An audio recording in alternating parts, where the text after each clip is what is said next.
Hi, David Wright here again. I'm in Almeria with Alejandro Salvador from Salvador Tax and Legal, and Alejandro is also the Honorary British Consulate for Almeria. So a few questions from people today. So hi Alejandro. Hello, so the Nomad visa, there's been some new changes to the Nomad visa and it is out now. Can you tell us the latest? Yeah, well, we were waiting for the, let's say, the final resolution or how to operate. That is more important, how to apply for it. And now it seems that everything is in place and we can start applying for it. Yeah. Good. And so as far as the tax regulations for that, some people are still not sure. Is there a discount on the tax for that, or how is that? Well, let me explain. Let's say how it works with the Nomad visa. The thing is that you have two options to apply. One is to do it from outside Spain, if you are outside, in this case UK or any other country not from the European Union, and then you need to do it through the embassy or the consulate, the Spanish consulate in Manchester or in London or in Edinburgh, or you have the option to apply from Spain when you are in Spain. Imagine that you come for a trip or holidays, and when you are here you can apply. The thing is that it's much quicker to do it from Spain because there is a special, let's say, institution that they are created, the same as the ones that are giving the golden visa, and they really releases the applications very fast. The last application that we had, it took 2 weeks for the golden visa. And now we are preparing to submit some of the Nomad visas applications. So our opinion is that it's much quicker to do it from Spain while you are legal, because you could be in your 90 days maximum days that you could stay here. So where do they go to do that? This is how it works. Basically, you need 3-4 things. The first thing is that you can be working for a UK company, because the Nomad visa is for those that are still active and they want to move to Spain. And I must say there is a really open and easy way of doing that. Because we've seen in other videos that the non-lucrative visa is for those that are retired, or for those that can stay 1 year without working, or those that are not working and they want to change their lives, because you can't work at least for the first year. From the second year you can work or start a business in Spain. This is the non-lucrative visa. With the Nomad visa, you can come to Spain while you are still working as an employee or you are self-employed outside Spain, and your clients are outside Spain. If you are a normal employee, you just need to prove that you've been working for this company when you are hired at least 3 months, normal with your pay slips. You need to get like a statement of the company that you are working for, saying that your role can be done remote, because normally not everyone could do it, but you could work from your house or on your home with your telephone. The company must accept that you can take this role, and you have to have criminal records where you can show that in the last 5 years you don't have criminal record check. Yeah. Criminal records check. And the last thing is the insurance, the policy, the medical insurance. It could be private. You can have a private insurance medical policy, and it would be also, but normally everyone will have it, is that they say a minimum amount that you will need, or that you have to earn to make to be able to live in Spain. They say that for the first person is 2,000 euros. 2,000 a month.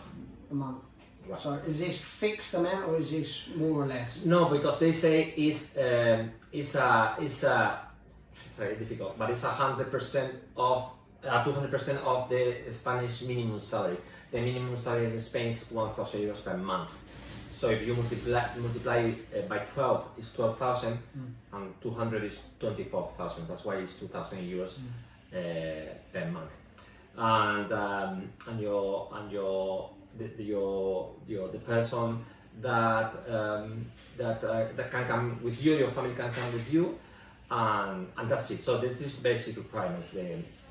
So sorry, the husband and wife, if you get the Nomad visa, the husband and wife and your children can come with you. They don't need to have money in the bank or anything like that. It's that first person.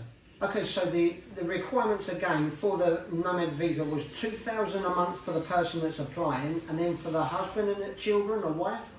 Yeah.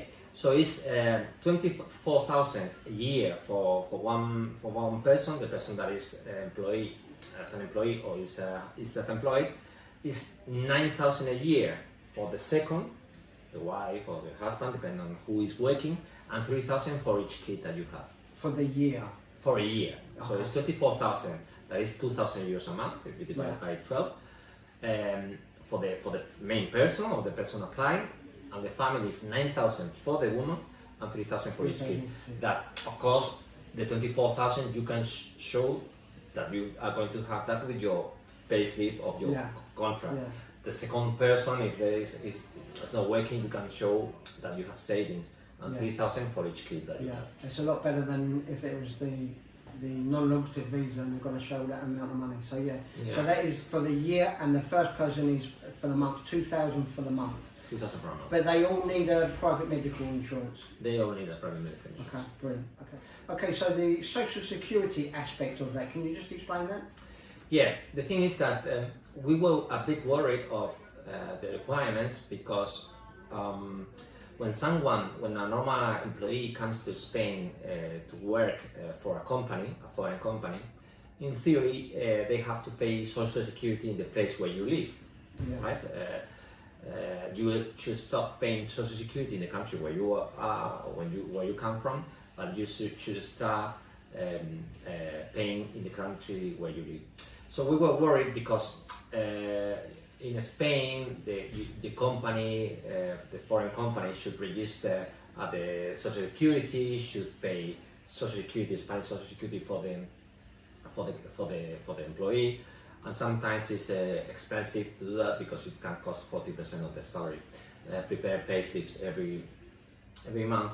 So we were querying and we were asking this institution about that and how do we have to deal with that, and they replied back saying that you could pay social security in Spain or you could have a private insurance medical policy, which certainly makes things easier and cheaper because paying a 40% of the salary is a lot of money.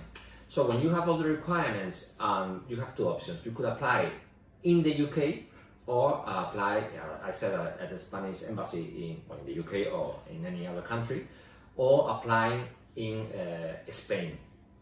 You can apply in Spain, let's say when you are legal here.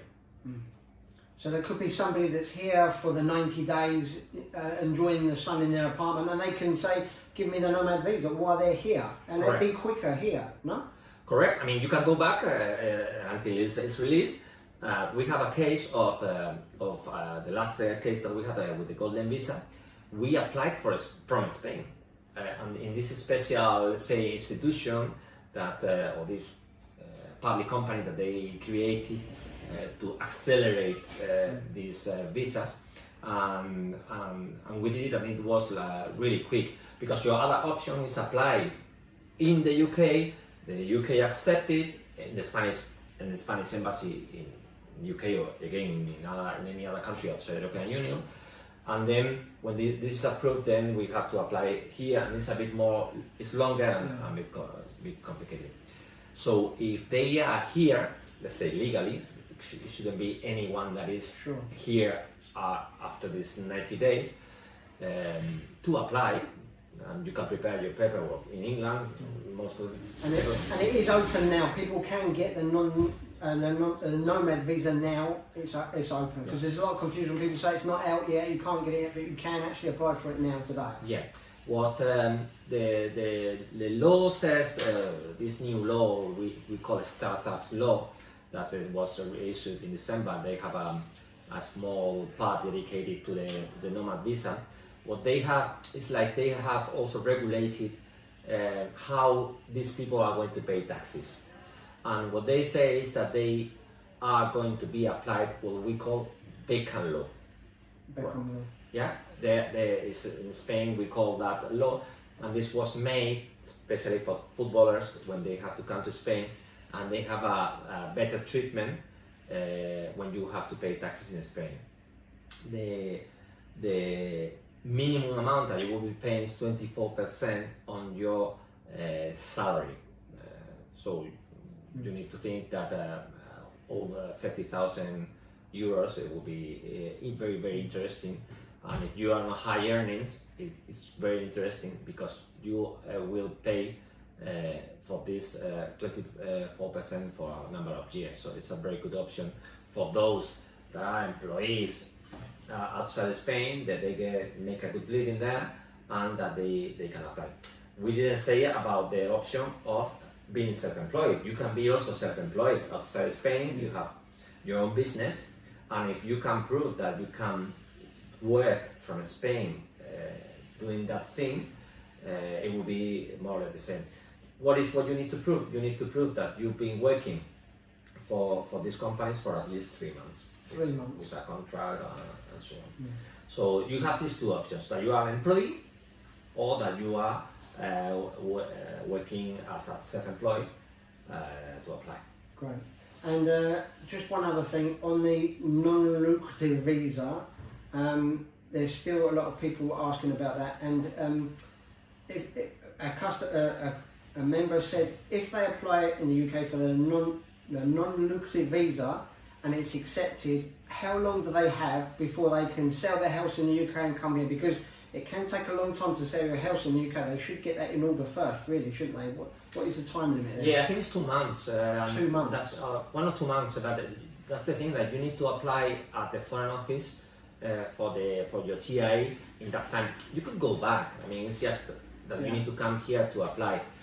But in this case, and it's a very good question, I would encourage people that do it the other way. That is, first, do all your stuff in England, sell what you need to do, sell what you need to sell, and then when you are ready, apply.